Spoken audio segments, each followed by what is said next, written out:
On ne le dit peut-être pas assez, en votant dimanche aux européennes, les électeurs choisiront indirectement le président de la Commission. Bonjour Nicolas Barré. Bonjour Thomas. Nous donner la possibilité d'élire en quelque sorte le prochain patron de l'exécutif européen, ça c'est quand même un vrai gros changement. Ben oui, parce que les États ne pourront plus choisir le président de la Commission derrière des portes fermées.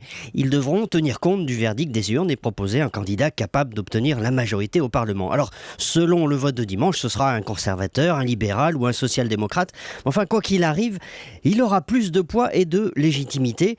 Mais l'Europe avance en crabe et ce progrès démocratique a ses limites. Et en l'occurrence, les membres du gouvernement européen, les commissaires, continueront, eux, d'être choisis par les États derrière des portes fermées. Attendez, ça veut dire quoi Nicolas? Que la vraie bataille de pouvoir va se jouer après dans les choix des commissaires, c'est ça? Exactement, et vous allez comprendre pourquoi les États veulent garder la main. Souvenez-vous de l'affaire des panneaux solaires chinois.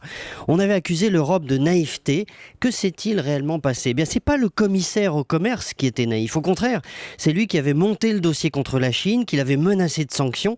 Et ce sont les États, 18 sur 28 exactement, dont l'Allemagne, qui l'ont empêché d'aller plus loin en disant on a plus à perdre qu'à gagner à se battre contre les Chinois. Donc le commissaire avait dû reculer sous la pression des États, d'où l'importance, vous le voyez, de commissaires forts qui ne soient pas, des ectoplasmes.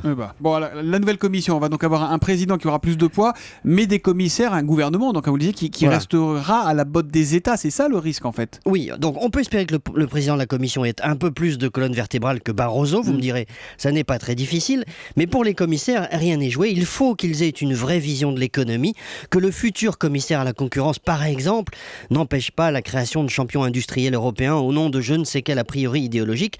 Ne nous trompons pas, le rêve de nos concurrents en Chine, aux États-Unis, ailleurs, eh bien c'est que nous n'allions pas voter dimanche. Leur rêve, c'est que nous ayons une commission faible, une commission Barroso bis, sans vision, qui ne sache pas se défendre et rendre les coups. À nous de leur prouver le contraire, la balle est dans le camp des électeurs. Et notre seule arme donc, qu'on soit pour, qu'on soit contre ou au contraire, c'est le bulletin de vote, c'est de voter dimanche. Votons l'édito écho de Nicolas Barré, directeur de la rédaction des Échos, tous les matins à 8h10 sur Europe 1. Bonne journée Nicolas, à demain.